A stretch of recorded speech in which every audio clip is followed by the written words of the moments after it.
সুলাইমান নবী মদিনাতুল মুনাওয়ারার সীমানার 9 মাইল উপরে সিংহাসনে বসা। হঠাৎ পয়গম্বর সুলাইমান শুনলেন পিপিলিকার আওয়াজ। 9 মাইল উপরের থেকে পিপিলিকার আওয়াজ শুইনা ফাতাবাসসামা, নবী হাসলেন। এইবার সিংহাসনকে বলে নিচে ল্যান্ড করো, নিচে ল্যান্ড করলেন। সুলাইমান নবী বসে আছেন, কথাবার্তা চলতেছে। হঠাৎ নামাজের সময় হইলে জিন পানির দায়িত্বে ছিল ঈগল পাখি আর হুদহুদ মাটির মধ্যে নাক লাগাইলে বলতে পারতো এই নিচে পানি। জিনেরে কইতো মাটি উঠায় পানি দিয়ে ওযু করমু, নামাজ পড়মু। নবী বসে আছেন, হুদহুদ উইরা উপরে চলে গেছে না জানাইয়া। হুদহুদ উপরে চলে গেল। সুলাইমান পয়গম্বর পানি লাগবে, ওযু করবে, কই আমার পানির দায়িত্বশীল হুদহুদ দেখে না। ঈগল পাখি উপদেষ্টা হুদহুদের কয় দেখতো গেল কই। এবার ঈগল গেছে উপরে, যায় দেখে যে আইতেছে হুদহুদ। হ্যাঁ আরো কাহিনী আপনারা জানেন, হুদহুদ যে আইতেছে ঈগলের চোখ গরম হয়ে গেছে। কি আজকে তোর খবর আছে? সুলাইমান নবী কসম খাইছে তোর আজ উপায় নাই। কথা বিচারটা সুলাইমান করবে, তুই আমারে চোখ গরম দেখাও কেন? খানা এটা দুনিয়ার নিয়ম। আসামি ধইরা কোর্টে উঠাবে, বিচারক ফয়সালা দিবে, আর আগে থানায় ডাইল বানায় এলাই স্পিডাইয়া। কিও তুমি ডাইল বানাও কেন? কয় হাদিয়া না পাইলে উপায় কি? বুঝেননি? আসল বিচার হবে হাসরের ময়দানে। কে জান্নাতে যাবে, কে জাহান্নামে যাবে, কবরের মধ্যে উত্তম মাধ্যম হবে প্রাথমিক বিষয়। ঈগল কয় আজকে তোর খবর আছে? ঈগল কয় কোনো শর্ত লাগাইছেননি খবরের ভিতরে? কয় হ্যাঁ, উল্লেখযোগ্য কোনো কারণ যদি দর্শাইতে পারো তো সামান্য সার আছে। কয় ঠিক আছে, আমার কাছে এমন একটা খবর আছে যেই খবর সুলাইমান নবী হইয়াও জানে না। কেন জানে না? নবী সুলাইমান গাইবের মালিক না। গাইবের মালিক কে? সুলাইমান নবীর সামনে হুদহুদ গিয়ে বসলো, কানে দুইটা টান দিছে। আপনি কানে ধরলেন কেন? আমি না ব্যথা পাই। কই গেছিলি? পাইলাম না। আমি গেছিলাম এমন একটা খবর নিয়ে আসছি। কি খবর? আমি উপরে উঠে দেখি আমার এক জাতি ভাই হুদহুদের সাথে মোলাকাত।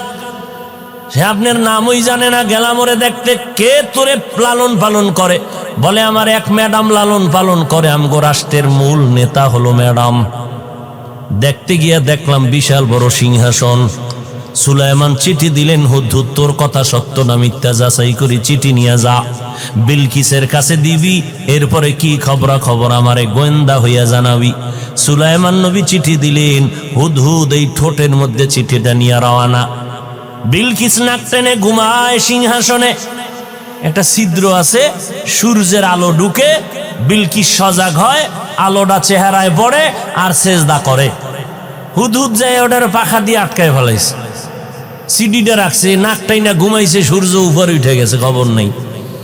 এবার বিলকিস সজাগ হইয়া দেখে টাইম কই, সূর্য কই গেল, খবর নাই। দেখে চিঠি, একটা সরকারি চিঠি সিল লাগানো।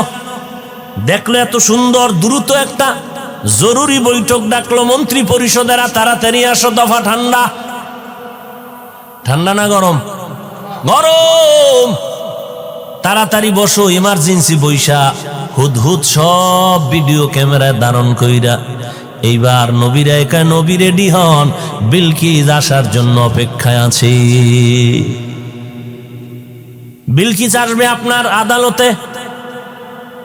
এইবার মূল কথা, বিলকিস আসবে ঠিক আছে, সিংহাসন কি করবে? কয় 7 দরজার দেওয়ালে তালা মাইরা সিংহাসন আটকাইয়া আসতেছে। সুলাইমান এইবার পরিষদের সবাইরে কয় বিলকিস আসতে বাকি কত? মাত্র 2-4 কিলোমিটার দূরে। এই মুহূর্তে আমি সুলাইমানের ফরমান, বিলকিসের সিংহাসন আমার সামনে এনে দাও। কে পারবে? ক্বালা ইফরিতুম মিনাল জিন, জিনের মধ্যে এক পাহলোয়ান দাঁড়ায়, কয় আমি পারবো। টাইম কত? কয় মিটিং শেষ হওয়ার আগে। কয় না, আরো তাড়াতাড়ি চাই। পারলো না, জিনেরা ব্রেক হয়ে গেল। এবার ইলমে ওহীওয়ালা এক আবেদ আল্লাহর এক বান্দা দাঁড়ায় গেল, ডাক দিয়া কয়, পয়গম্বর আপনি যদি বলেন আমি এনে দিব। বলে টাইম কত? নবী সুলাইমান, আপনি চোখগুলো বন্ধ করবেন, চোখ খুলিয়া দেখবেন সিংহাসন হাজির। এলমেরা এজাজো করদন বেহিসাব, খলকেরা দাদন জওয়াবে বাসওয়াব, হক না দারত দোস্তে খলকা জারেরা, মিস্তে ই খসলত একে দিনদারেরা। তাহলে শত শত মাইল দূরের সিংহাসন চোখের পলকে এনে দিল এক বান্দা। জিনেরা পারে নাই, ওখানে পাওয়ারলেস হয়ে গেছে। বান্দার পাওয়ার এত বেশি, আল্লাহ পাক বলে আমি এই পাওয়ার দান করি আমার বিশেষ বান্দারে। তাকওয়ার মাধ্যমে পাওয়ারের নাম হলো ফুরকান। যেই ফুরকানের পাওয়ার দিয়া বান্দা অনেক দূর আগায় যায়। এজন্য নবী বলেন, ইত্তাকু ফিরাসাতাল মুমিন ফাইন্নাহু ইয়ানজুরু বিনূরিল্লাহ। আমার বিশেষ মুমিন বান্দা যারা, তাদের অন্তরের কলবের পাওয়ার থেকে সতর্ক। তুমি যা দেখো না, খাঁটি আল্লাহর বান্দা অনেক কিছু দেখতে পায় আল্লাহর নূরের আলোর মাধ্যমে, যে পাওয়ার তোমার আমার কাছে নাই। ওমরে ফারুক খুতবায় দাঁড়াইলেন, ইয়া সারিয়া আল জাবাল বেসাক্তা বলে ফেললেন।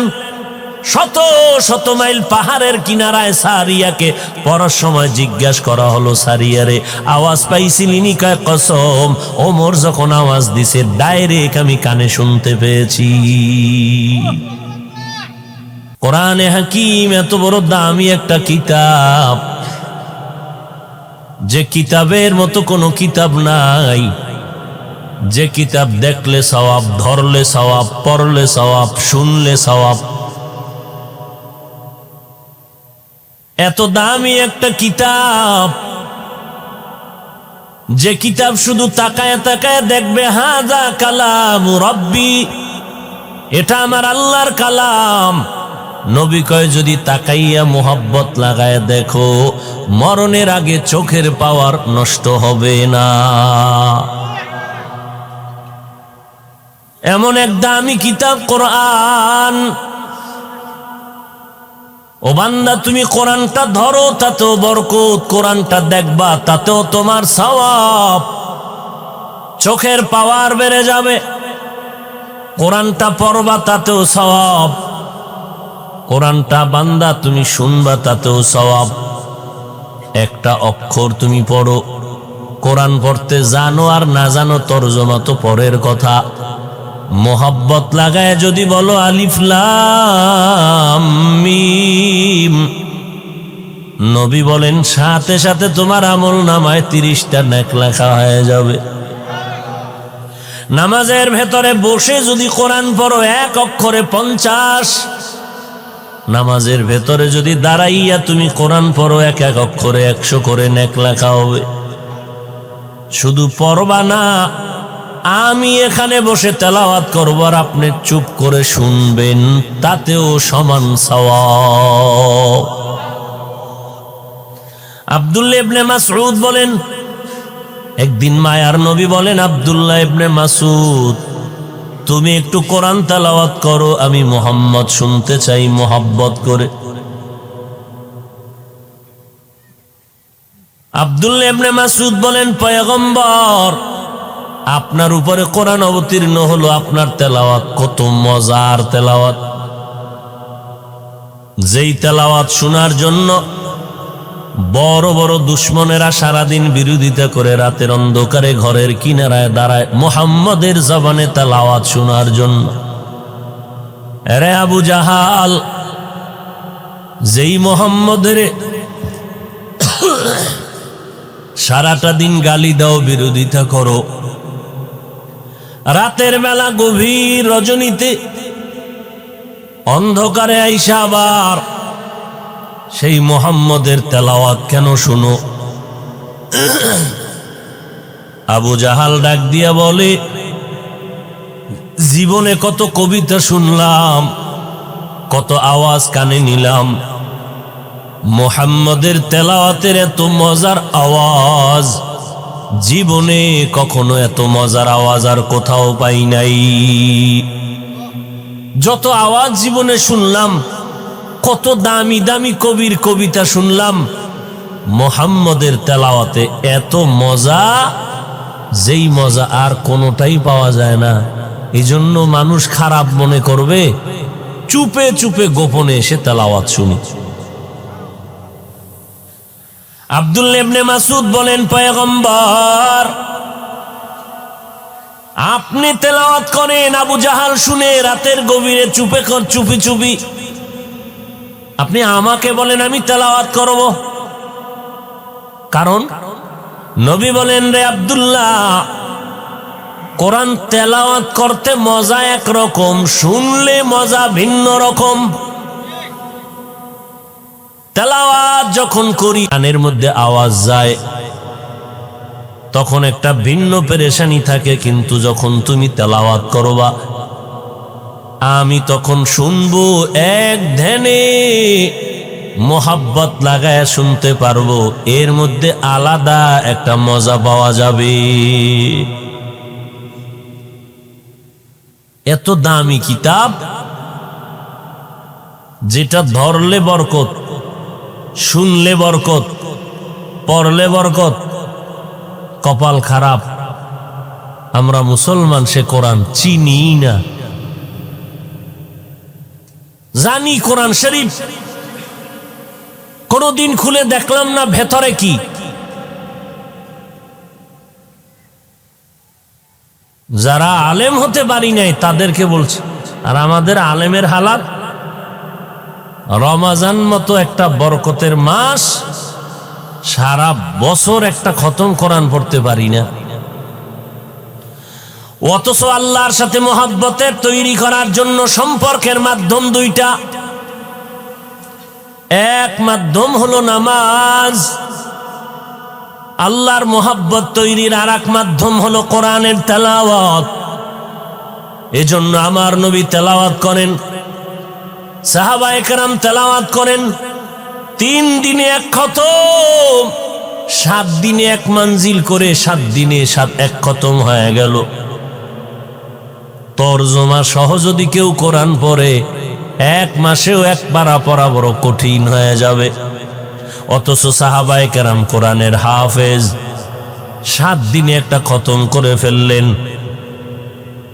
আজ আমার 7 দিন কেন, বছর বছর চলে গেল, কোরআনের 1 খতম দিতে পারি না। 1 পারা, 2 পারা, 5 পারায় গিয়া ব্রেক হয়ে গেছে, আর খবর নেই। আবার শুরু থেকে শুরু করলাম 9 মাস পর, আবার 2-4 পারা পরে আবার আটকায় গেলাম। ব্যস্ততা, এত ব্যস্ততা, কোরআন পড়ার টাইম নাই। আর যারা কোরআন পড়তে জানে না, এদের কপাল আরো খারাপ। ঘরের ভেতরে কোরআনের আওয়াজ নাই, কোরআনটা খুলে দেখলাম না কেমন মজার কথা ভেতরে আল্লাহ দিয়েছেন। আল্লাহ বলেন, এমন একটা কিতাব, যেই কিতাবে আমি অনেক নবীকে উল্লেখ করতে গিয়া নাম ধরেছি, তবে আমার বন্ধু মুহাম্মদের নাম আমি কোরআনে ধরি নাই। মুসা নবীর নাম ধরে ডাকলাম, ওমা তিলকা বিয়ামিনিকা ইয়া মুসা, ওয়ানাদাইনাহু ইয়া ইব্রাহিম قد صدقت الرؤيا إنا كذلك نجزي المحسنين قلنا يا آدم اسكن أنت وزوجك الجنة। কিন্তু কোরআনে আমার বন্ধু মুহাম্মদের নাম নেই না, বড় মোহাব্বত করি আমি তারে। নাম না নিয়ে নবীরে যতবার আমি সম্বোধন করেছি, দামি দামি শব্দ চয়ন করেছি, যেই শব্দগুলো অনেক দামি, তথ্যবহুল, যা অন্য কোন নবীর বেলায় ব্যবহার করি নাই। নবীর নাম ধরে ডাকি নাই, তবে দামি শব্দ দিয়া ডাকলাম, ইয়া আইয়ুহাল মুজাম্মিল, ইয়া আইয়ুহাল মুদ্দাসসির, তাহা, ইয়াসিন। আমার নবীরে সম্বোধন করলাম নবী কাউসারওয়ালা, নবী রহমতে আলম, নবী খাতামুন নবিয়্যিন, রাহমাতুল লিল আলামিন। আমার নবী সিরাজাম মুনীরা, বাশীরা ওয়া নাযীরা। এত দামি দামি শব্দ দিয়া আমার বন্ধু মুহাম্মদের আমি ডাকলাম, কিন্তু জীবনের বড় একটা সফর, মেরাজের সফর, সেই জায়গায় আমার আল্লাহ দামি কোনো শব্দ বলে নাই, বলছে বান্দা। সুবহানাল্লাযী আসরা বিআবদিহি লাইলাম মিনাল মাসজিদিল হারাম ইলাল মাসজিদিল আকসা আল্লাযী বারাকনা হাওলাহু লিনুরিয়াহু মিন আয়াতিনা ইন্নাহু হুয়াস সামিউল বাসীর। সুবহান, পবিত্র সত্তা তিনি।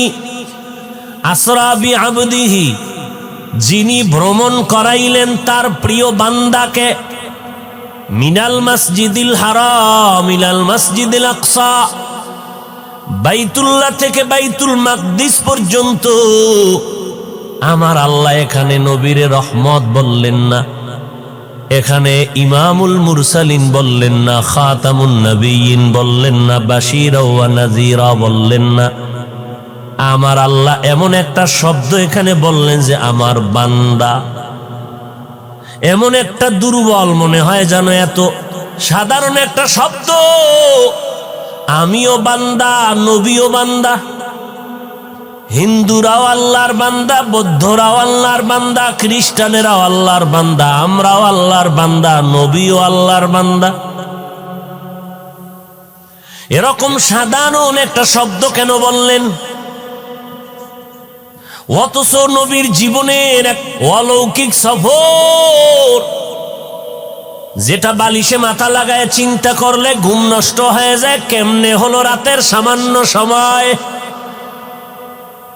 কারণ বাইতুল্লাহ থেকে বাইতুল মাকদিস পর্যন্ত 1 মাসের পথ। ওখান থেকে প্রথম আসমান 500 বছরের পথ। নবী বলেন, আমি রাতের বেলা ঘুমাই আমার চাচাতো বোন উম্মে হানির ঘরে। কেউ বলে না হাতিমে কাবায় নবী ঘুমাইলেন, কেউ বলে শিয়াবে আবু তালিবের মধ্যে নবী ঘুমায়। জিব্রাইল আসলেন, দরজা দিয়া না ঢুইকা ডাইরেক্ট ছাদ ছিদ্র করে জিব্রাইল নামলেন ভেতরে।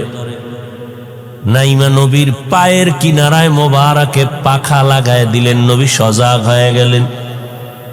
নবী দেখে জিবরাইল। ভাই জিবরাইল, কি খবর? দরজা ছাড়া ঢুকলেন কেন? উল্টা কাছে কামি হইব সব উল্টা। আজকে আপনার সাথে আমার সব ব্যবহার হবে উল্টা, এই জন্য উদ্বোধন হয়েছে উল্টা দিকে। কি ব্যবহার? ওঠেন। নবী বলেন, আমারে ধইরা হাতিমে কাবায় নিল, আমারে চিত ভাবে শোয়াইলেন, বুকটাকে চিরলেন, ভেতর থেকে কলব বের করে স্বর্ণের পেয়ালায় রাখলেন, জমজমের পানি দিয়ে ধুইলেন, আবার ভেতরে রাখলেন, আবার মিলায় দিলেন। সেলাই নাই, রক্ত নাই, ব্যথা নাই। জমজমের পানি দিয়া ওযু বানাইলাম। জান্নাতি এক বাহন।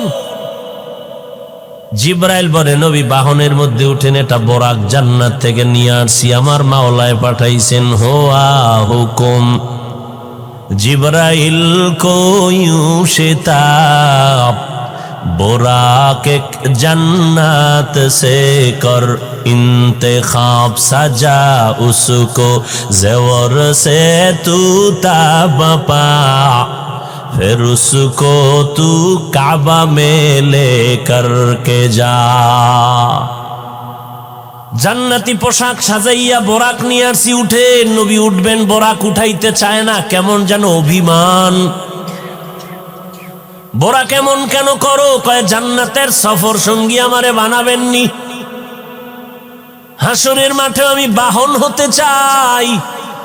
নবী বললেন বোরাকে উঠলাম, বাইতুল্লাহ থেকে বাইতুল মাকদিস 1 মাসের পথ আমি দেখলাম, চোখের পলকে আমি হাজির।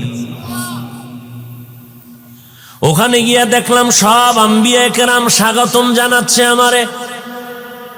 আজান হয়ে গেল, নামাজের ইমাম কে হবে? জিব্রাইল আমার হাত ধরে বলে, নবী আপনি যেখানে হাজির ওই জায়গায় আর কারো ইমামতি করা হারাম। নবী যেখানে হাজির সেখানে আর কারো ইমামতি চলে না। যদি কেউ ইমামতি করে নবীর সামনে, তাহলে বুঝতে হবে এটা খুব মোহাব্বত না বেয়াদবি? বেয়াদবি। হ্যাঁ, এক আল্লাহর বান্দা স্বপ্ন দেখছে। হ্যাঁ, দেখতেছে নবী পিছনে আব্বাজান ইমাম হয়ে নামাজ পড়ায়, আব্বাজান সামনে, পেছনে আমার নবী। স্বপ্ন দেখে বলাইছে, স্বপ্ন দেখে চলে গেল। স্বপ্নের ব্যাখ্যাকারী সবাই স্বপ্নের ব্যাখ্যা করতে, এজন্য স্বপ্নের কথা সবাইকে বলাও নিষেধ। আল্লামা ইবনে সিরিনের দরবারে গেলেন, স্বপ্ন দেখার পরে কয় তাড়াতাড়ি কাফন কিনতে যা, তোর বাবার মরণ। তোর বাবার কি? কারণ আমার নবীর সামনে কেউ যেতে পারে না, যে যাইবে সে লাশ হইয়া যাইবে। ইমাম সাহেবের সামনে কেউ যায়নি, যদি যায় লাশ, ইমাম পিছে লাশ সামনে। এ স্বপ্নের ব্যাখ্যা। তোর বাপেরই ইমাম দেখছো না লাশ দেখছো? কাফন কিন তাড়াতাড়ি। আমার নবী ইমামতি করলেন। আবার বোরাকের সফর শুরু। বলে নবী 500 বছরের পথ, চোখের পলকে চলে গেলাম। গিয়া দেখলাম আসমানে 2টা দরওয়াজা, জমরাদ ইয়াকুত পাথর দ্বারা বানানো দরজা, তালা লাগানো, নূরের তৈরি তালা। জিবরাইল কয় দরজা খোল। দারওয়ান ভিতরে বয়ে কয় কে তুমি? কয় আনা জিবরাইল ওয়া মা'আক হুয়া মুহাম্মদ। কয় অনুমতি নিয়ে আইছেন নি? বলে হ্যাঁ অনুমতি নিয়ে আইছি। তাহলে দরজা খুলে দাও। কয় চাবি নাই। আরে তুমি দারওয়ান, চাবি কই? কয় চাবি মুহাম্মদের কাছে। মুহাম্মদ কেমনে চাবি? কয় বিসমিল্লাহ বলো, তালা খুলে যাবে, নূরের তৈরি তালা। নবী বলেন আমি বিসমিল্লাহ বললাম, সাথে সাথে দোনোটা তালা খুলে গেল। 2 দরজা দিয়ে ঢুকলাম। আসমানে কেন 2টা করে দরজা? 7টা আসমানে 14টা দরজা, প্রত্যেক আসমানে 2 দরজা। আল্লাহর নবী বলেন এক দরজা দিয়া বান্দার আমল আরশে আজিমে যায়, আর এক দরজা দিয়া বান্দার রিজিক জমিনে আসে। কাদের কুদরত দারি বর কামাল, আন্তা রব্বি আন্তা হাসবি জুল জালাল, তুহি কাদের জলিলুল্লাহ জাহাদার, বহর হালে তুহি মেরা নিগাহদার। নবী বলেন আসমানে ঢুইকা দেখি প্যান্ডেলটা চাইরদিক দিয়ে আটকানো। বাহির থেকে মনে হয় পুরা প্যান্ডেলের মোটা সাইজ হবে 10 হাত। আর আসমান নবী বলেন ভেতরে ঢুকলাম, এত বিশাল প্যাকেট করা, ভেতরে জায়গা 500 বছরের দূর। কত বছর? এই আসমান সব দেখলাম। আদম নবীর সাথে কথা মোলাকাত, সেখান থেকে আবার উপরে গেলাম। প্রথম আসমানের উপরে আবার খালি জায়গা, 500 বছরের দূরত্ব। এর উপরে আবার দ্বিতীয় আসমান, 2 দরজা খুললাম, নূরের তালা। প্রত্যেকটা আসমান 500 বছরের মোটা, আবার প্রত্যেকটা আসমান থেকে আর এক আসমানের মাঝখানে 500 বছরের খালি জায়গা। এইভাবে 7 আসমান পাড়ি দিলাম। 7 আসমান পাড়ি দিয়ে উপরে গেলাম, দেখি নূরের কাবা, বাইতুল মামুর। ইব্রাহিম নবী বাইতুল মামুরের সাথে ট্যাক লাগায়া বসা, সামনে শিশু বাচ্চারা বসা। 70,000 নূরের ফেরেশতারা তাওয়াফ করে। একবার যারা সিরিয়াল পাবে, কিয়ামতের আগে সিরিয়াল নেই। নবী বলেন আবার উপরে গেলাম, সিদরাতুল মুনতাহা, বড়ই গাছ। ওই গাছটার এক একটা পাতা কালকে লাল হাতির কানের মতো, আর এক একটা বড়ই তেলের ড্রামের মতো বড় বড় বড়ই। নবী বলেন ওখান থেকে উপরে আবার সফর শুরু, আমার রফরা বাড়ছে। এই সফরে আমি এখন একা চলতেছি, অনেক উপরে চলে গেলাম, দেখি আগুন দেখা যায়, আগুনের ভিতরে দিয়ে যাইতেছি, আমার স্পর্শ করে না। অন্ধকার পেরিয়ে যাইতেছি, কিন্তু আমার চোখের সামনে আলো। আবার অনেক উপরে গিয়া দেখি পানি, চতুর্দিকে পানি, মাঝখান থেকে আমার বাহন চলছে দ্রুত গতিতে, কিন্তু পানি আমার শরীর স্পর্শ করে না। পানির স্তর পারাইয়া অনেক উপরে গিয়া যখন দেখলাম নূরের তৈরি আরশে আজিম পানির উপরে হাজির। 8 জন ফেরেশতা নূরের তৈরি আরশে আজিমটা কাঁধে নিয়ে দাঁড়ানো, তাদের পা হলো 7 জমিনের নিচে। আমি আরশে আজিম ঘুরে ঘুরে দেখতেছি, দেখি বিশাল একটা তক্তা দেখা যায়, তক্তা, যেই তক্তার ভেতরে কোরআন শরীফ 30 পারা সুন্দর করে সাজাইয়া লেখা। নবী বলেন এবার আরো উপরে গেলাম। অনেক উপরে গিয়া দেখি আমার মাওলা পাকের কুরসি, চেয়ার, ওয়াসিয়া কুরসিয়্যুহুস সামাওয়াতি ওয়াল আরদ। এত বড় নূরের তৈরি চেয়ার, 8 জন ফেরেশতা কাঁধে নিয়ে দাঁড়ানো, তাদের পা জমিনের নিচে। আমার মাওলার কুদরতের আসন, আমার মাওলা 70,000 নূরের পর্দার মাঝে। আমার আল্লাহ আমারে দাওয়াত দিয়া নিয়া পর্দাগুলো এক একটা ফাঁকা করলেন, সরাইয়া সরাইয়া। মাত্র একটা পর্দা রাখি আমার মাওলা আমারে কাছে বসায়া কথা বললেন।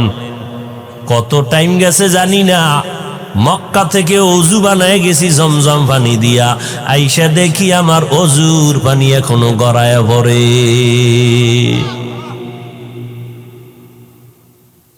নাস্তিকরা কয় এত বিশাল সফর এটা কেমনে হয় সশরীরে? আল্লাহ কয়, এই নাস্তিক বেঈমান, তোদের মুখে ধুলা নিক্ষেপ করে সব নাস্তিকদের জবানকে বন্ধ করলাম একটা শব্দ দিয়া, বান্দা। আমি আমার বন্ধুকে বান্দা শব্দ বলিয়া তোদের সমস্ত প্রশ্নের জবাব দিয়া দিলাম একটা শব্দ, বান্দা বলে। বান্দা এমনে বলি নাই। আমার নবীকে মেরাজের ঘটনার ক্ষেত্রে বান্দা বলে কেন সম্বোধন করলেন? তার 3টা কারণ।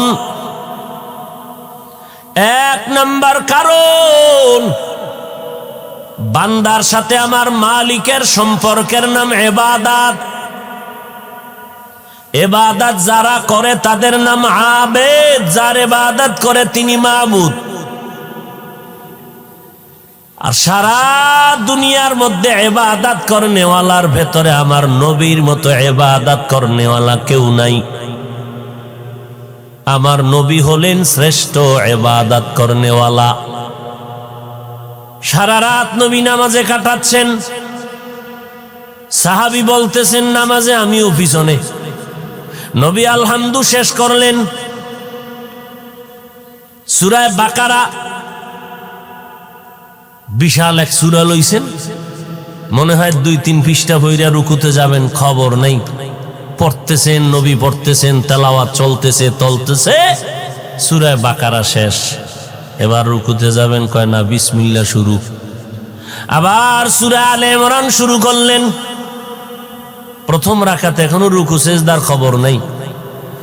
সূরা আলে ইমরানের মাঝামাঝি গিয়া ভাবলাম এখন রুকুতে যাবেন, না, পুরা আলে ইমরান শেষ।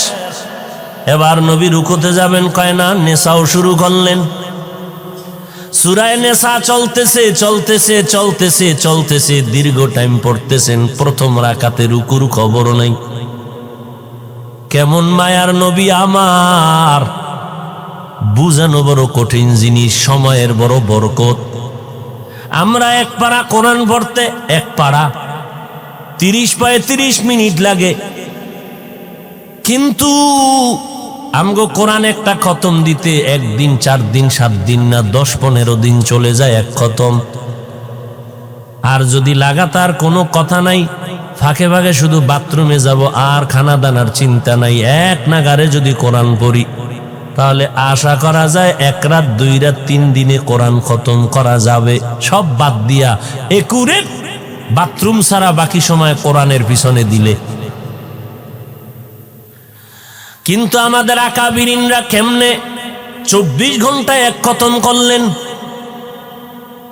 এটা বুঝার জিনিস, বুঝানোর জিনিস না। কেমনে বুঝাই? আগে 100 বছর আগে আমগো বাংলাদেশের মানুষ হজে যাইতো, নদী পথে যাইতো নি মুরব্বীরা, কথা হয় না, স্টিমারে কয় ঘন্টায় যাইতো? কেউ জানা থাকলে বলেন। 3 মাস, 2.5 মাস, আরো বেশি। ওই সময় যদি আমি বাইসা থাকি একটা বয়ান দিতে পারতাম যে তোমরা সব পাগল হয়ে গেছে, মক্কা যাইতে 3 মাস লাগে, মাত্র 6 ঘন্টা, চ্যালেঞ্জ। আর ওই সময় যদি আমগো কালা চশমার হুজুরও বাইসা থাকতেন, আমারে কাফের কইতে আর বিসমিল্লাহ লাগতো নি। কথা বুঝেন? বুঝবেন, আজ বুঝবেন না, 6 মাস পরে বুঝবেন। বুঝেন নাই? ইনজেকশন যে কয়টা দিছি জাতি বুঝছে একটু দেরিতে, একটু দেরিতে বুঝে, প্রথম বুঝে না, এই জন্য বিরোধিতা করে। হ্যাঁ, ওই কে জানি বয়ান করলেন একটু আগে, মুসা নবী আর খেজর আলাইহিস সালামের ঘটনা কইছে, মজার কথা কইছে। মুসা নবী কয় ছিদ্র কইরা দিলেন নৌকা, কারণটা কি? কোন নৌকা মিয়া? আবার এই নৌকলে কিলাকিলি বাজায়েন না।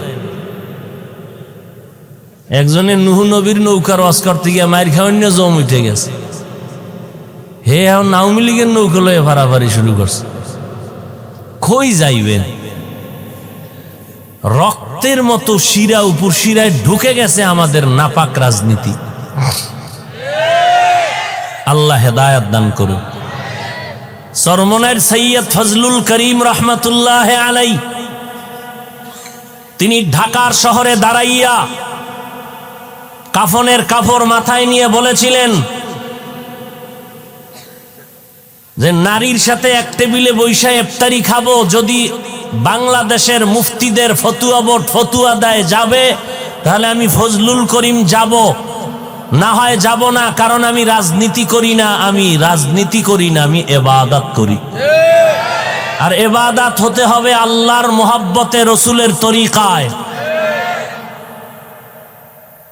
একজন ফিসাবের নাম আমারে পারলে কন্যা বাংলাদেশে, যেই ফিসাব বলে যে নামাজ পড়ো না, ঘরে টেলিভিশন, মাইয়া পর্দা করে না, ছেলে সুদের টাকায় কাজ করে, সে আমার দরবারে আসবা না, আমার কাছে মুরিদ হবা না, মুরিদ হইলে আমি তাকে ফজলুল করিম মুরিদ বলে স্বীকার করি না। এই রকম বলনেওয়ালা আর একটা ফিসাবের নাম কও।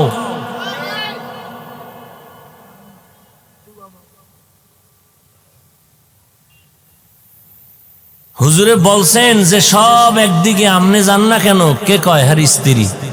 তো হুজুর কয় মন চাইলে তুমিও যাও। হ্যাঁ, বড় কঠিন জিনিস। আল্লাহ পাক রব্বুল আলামিন দুনিয়াতে তার খাস বান্দাদেরকে কিছু বরকত দান করেন তাকওয়ার উপরে মজবুত হইয়া চললে। তো আমার মায়ার নবীকে আল্লাহ বান্দা বললেন কেন? 3টা কারণে নবীকে বান্দা বলেছেন। 1 নাম্বার কারণ আল্লাহর সাথে বান্দার ইবাদত সম্পর্কের নাম কি? ইবাদত। আর আমার নবীর মতো ইবাদত করনেওয়ালা কেউ আসেনি? ও ভাই কথা বলেন। নাম্বার 2, নবীরে বান্দা বললেন কেন? তার 3 কারণের একটা দ্বিতীয় কারণ আল্লাহ বুঝায় দিলেন। এরে মানুষ, বান্দা কারে কয়? যার শুধু দেহ আছে, রুহু নাই, এরে বান্দা কয় না? বান্দার লাশ। লাশ। যার দেহ আছে, রুহু নাই, সে বান্দার লাশ। সে আব্দুর রহমান না, আব্দুর রহমানের লাশ। আবার যার দেহ নাই রুহু আছে এটাও মানুষ না। তো বান্দা কারে কয়? দেহ আর রুহের সমন্বয়। আমি বান্দা, আমার দেহ আছে, রুহ আছে। আল্লাহ কয় আমি মুহাম্মদের বান্দা বইলা বলছি, মেরাজ করাইলাম।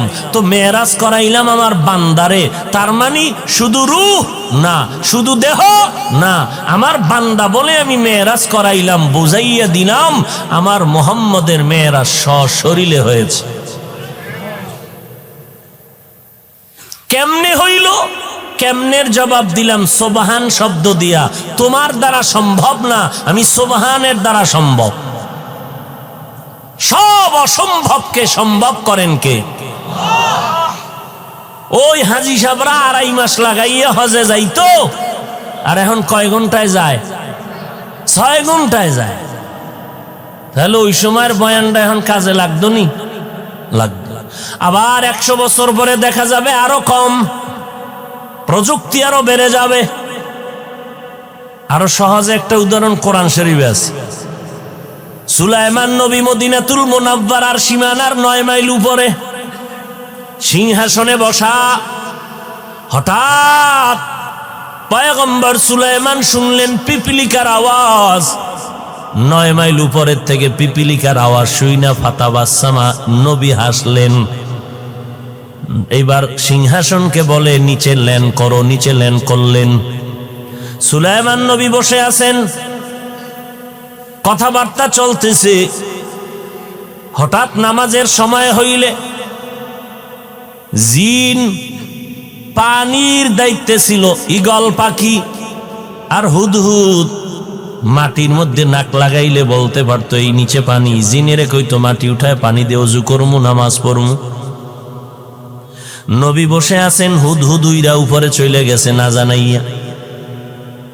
হুদহুদ উপরে চলে গেল।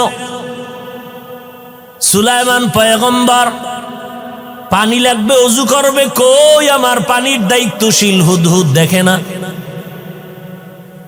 ঈগল পাখি উপদেষ্টা হুদহুদের, কয় দেখতো গেল কই। এবার ঈগল গেছে উপরে, যায় দেখে যে আইতেছে হুদহুদ। হ্যাঁ, আরো কাহিনী আপনারা জানেন। হুদহুদ যে আইতেছে, ঈগলের চোখ গরম হয়ে গেছে।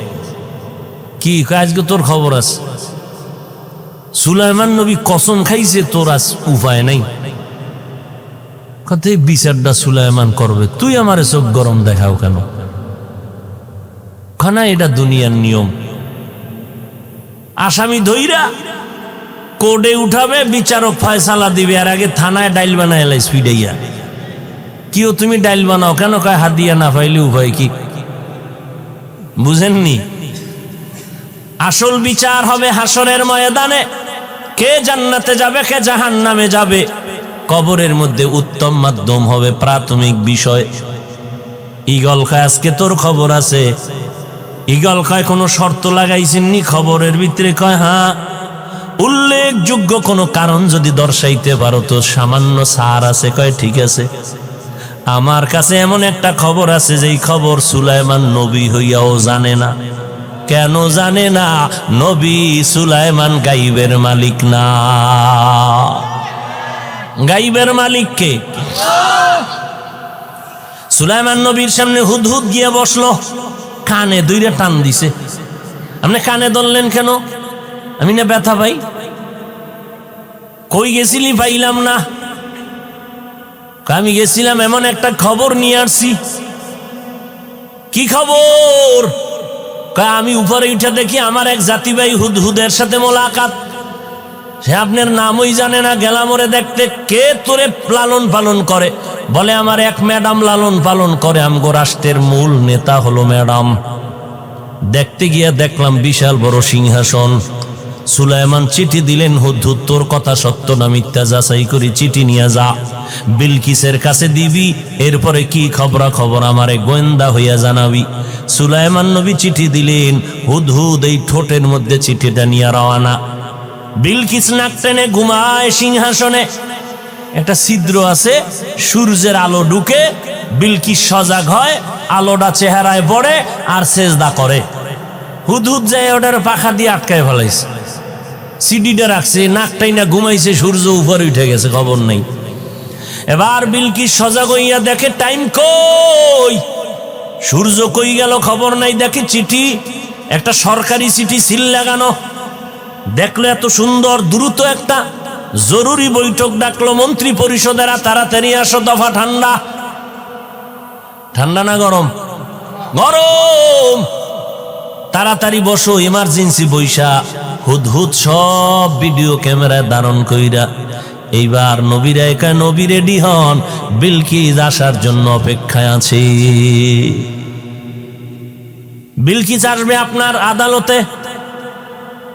এইবার মূল কথা, বিলকিস আসবে ঠিক আছে, সিংহাসন কি করবে? কয় 7 দরজার দেওয়ালে তালা মাইরা সিংহাসন আটকাইয়া আসতেছে। সুলাইমান এইবার পরিষদের সবাইরে কয়, বিলকিস আসতে বাকি কত? মাত্র 2-4 কিলোমিটার দূরে। এই মুহূর্তে আমি সুলাইমানের ফরমান, বিলকিসের সিংহাসন আমার সামনে এনে দাও। কে পারবে?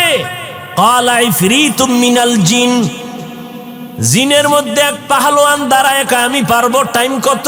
কয় মিটিং শেষ হওয়ার আগে। কয় না, আরো তাড়াতাড়ি চাই। পারলো না, জিনেরা ব্রেক হয়ে গেল। এবার ইলমে ওহীওয়ালা এক আবেদ, আল্লাহর এক বান্দা দাঁড়ায় গেল। ডাক দিয়া কয়, পয়গম্বর আপনি যদি বলেন আমি এনে দিব। বলে টাইম কত? নবী সুলাইমান, আপনি চোখগুলো বন্ধ করবেন, চোখ খুলিয়া দেখবেন সিংহাসন হাজির। ইলমে রা'জাজো করদন বেহিসাব, খলকে রাদাদন জওয়াবে বাসওয়াব, হক না দারদ দোস্তে খলকা জারে রা, মিস্তে ই খসলতে একে দিনদারে রা। তাহলে শত শত মাইল দূরের সিংহাসন চোখের পলকে এনে দিল এক বান্দা। জিনেরা পারে নাই, ওখানে পাওয়ারলেস হয়ে গেছে। বান্দার পাওয়ার এত বেশি, আল্লাহ পাক বলে আমি এই পাওয়ার দান করি আমার বিশেষ বান্দারে। তাকওয়ার মাধ্যমে পাওয়ারের নাম হলো ফুরকান। যেই ফুরকানের পাওয়ার দিয়া বান্দা অনেক দূর আগায় যায়। এজন্য নবী বলেন, ইত্তাকু ফিরাসাতাল মুমিন ফাইন্নাহু ইয়ানজুরু বিনূরিল্লাহ। আমার বিশেষ মুমিন বান্দা যারা, তাদের অন্তরের কলবের পাওয়ার থেকে সতর্ক। তুমি যা দেখো না, খাঁটি আল্লাহর বান্দা অনেক কিছু দেখতে পায় আল্লাহর নূরের আলোর মাধ্যমে, যে পাওয়ার তোমার আমার কাছে নাই। ওমরে ফারুক খুতবায় দাঁড়াইলেন, ইয়া সারিয়া আল জাবাল বেসাক্তা বলে ফেললেন। শত শত মাইল পাহাড়ের কিনারায় সারিয়াকে পড়ার সময় জিজ্ঞাসা করা হলো, সারিয়ারে আওয়াজ পাইছিলিনি? কয় কসম, ওমর যখন আওয়াজ দিছে ডাইরেক্ট আমি কানে শুনতে পেয়েছি। এই পাওয়ার বান্দা হিসাবে আমার মাওলা দান করেন। নবীরে বান্দা বলার 3 কারণ, 2টা শেষ, আর একটা কইতামনি। আর এই এলাকায় কিলাকিলি আছে না। বান্দা বলার 3 নাম্বার কারণ হলো, যারা নবীরে নূর আর মাটি নিয়ে কিলাকিলি বাজাও, তাদের জন্য টাটকা জবাব হলো আমার নবী বান্দা। আমার নবী বান্দা, আমার নবী আব্দ, আমার নবী আবেদ। আল্লাহর স্থায়ী সিদ্ধান্ত, মাটির সৃষ্টি শ্রেষ্ঠ মানুষ, নূরের সৃষ্টি শ্রেষ্ঠ না, আগুনের সৃষ্টি শ্রেষ্ঠ না। সিদ্ধান্ত আমার আল্লাহর, অস্থায়ী নয়, বড় স্থায়ী সিদ্ধান্ত। মানে নাই কে? কে মানে নাই? ইবলিস। ইবলিস মানলি না কেন? কয় গায়ের জোরে। কয় না না, আল্লাহ গায়ের জোরে না তো, যুক্তির ব্যানারে। কি যুক্তি? কেন যুক্তিটাও ফালাইয়া দেওয়ার মতো না। খালাকতানি মিন নারিন ওয়া খালাকতাহু মিন তিন। আল্লাহ আমারে বানাইছেন আগুন দ্বারা, আদম রে মাটির দ্বারা। আগুনের গতি উপরে, মাটির গতি নিচে। কিন্তু যুক্তিও ঠিক আছে যে আমি নত হব কেন, আদম আমারে সিজদা করবে। যুক্তিটা একেবারে ফালাইয়া দেওয়ার মতো না। কিন্তু আল্লাহ তো রাগ হয়ে গেলেন, আরে ইবলিস যুক্তি দিবি ঠিক আছে, তবে আমার সামনে কেন? লেখাপড়া করছো, শুদ্ধ ভাষা ছাড়া কথা নাই। খুব চমৎকার, শুদ্ধ ভাষায় বক্তা সাহেব বয়ান করেন, এটা একটা ইন্টারন্যাশনাল ম্যানের পরিচয়। কিন্তু সেই মাস্তানি কইরা যদি মায়ের সাথেও শুরু করে শুদ্ধ ভাষায় কথা কর, আর জায়গা পাইলি না, গ্রামে মা থাকে, মায়ের সাথে গিয়া যে শুদ্ধ বুঝে না, এর সাথে শুদ্ধ কথায় কথা বলে। আম্মা জান খেয়েছেন, ঘুমিয়েছেন শুদ্ধ ভাষায়। কোরআন বলে যেই মা যেই ভাষা বুঝে ওই ভাষায় কথা বলার নাম আদব, এর থেকে ভিন্ন ভাষায় কথা বলার নাম চূড়ান্ত বেয়াদবি।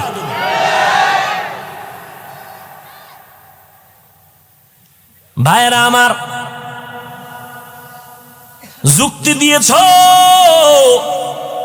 আল্লাহ কয় যুক্তি ফালায় দেওয়ার মতো না, তবে আমার সামনে কেন? আমি তোর মালিক, তুই আমার গোলাম। গোলামের কাজ হলো মালিকের কথা বুঝে আসুক না আসুক মেনে নিবে, এর নাম গোলামি। যুক্তি দিলি কেন? তোরে আমি এত ভালো জানলাম, আমি আল্লাহ তোরে ইবাদতে খুশি হইয়া তোরে আমি টাইটেল দিলাম, তুই আরেফ, তুই আবেদ, তুই খাজেন, তুই বুজুর্গ, তুই মুত্তাকি, তোর মতো দামি কেউ নাই, তোরে ফেরেশতার ওস্তাদ বানাইলাম। সামান্য যুক্তিটা দিলি কেন? আমি মানতে পারি না, তোকে আজকে বের করে দিলাম, ফাখরুজ, বের হয়ে যা।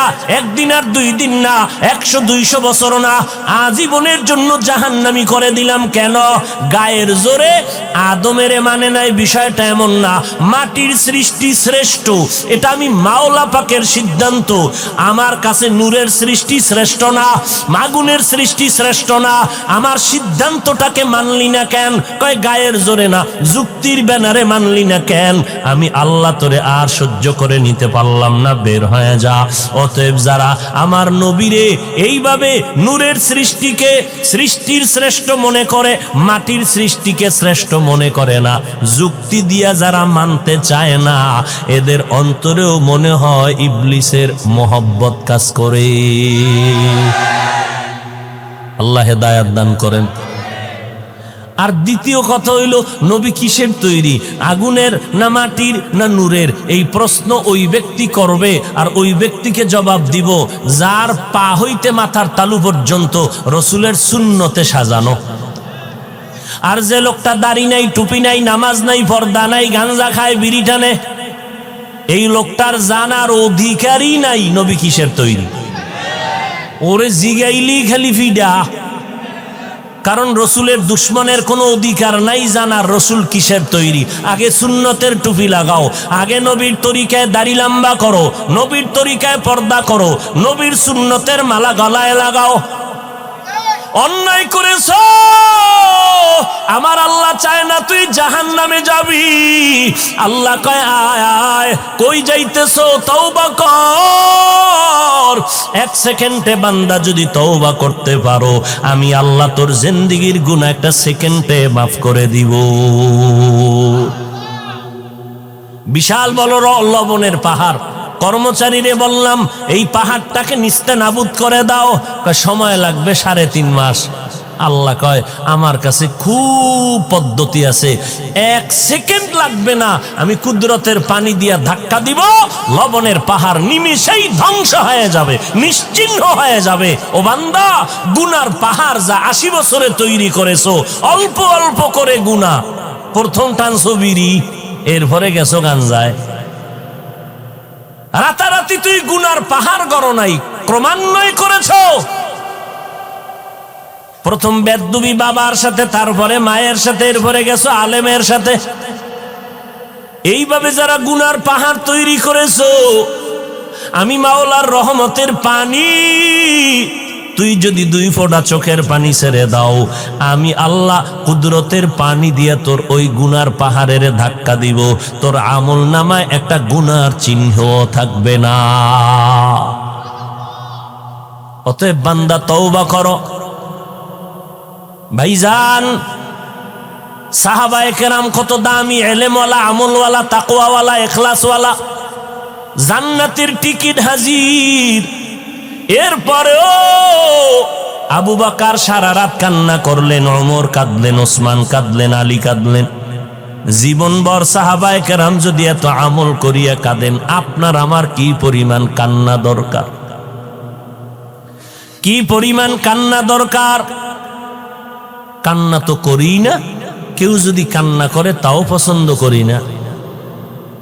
হাসি হাসি বসে বসে, আরে লোকটার লজ্জা নাই, কেমনে কাঁদে।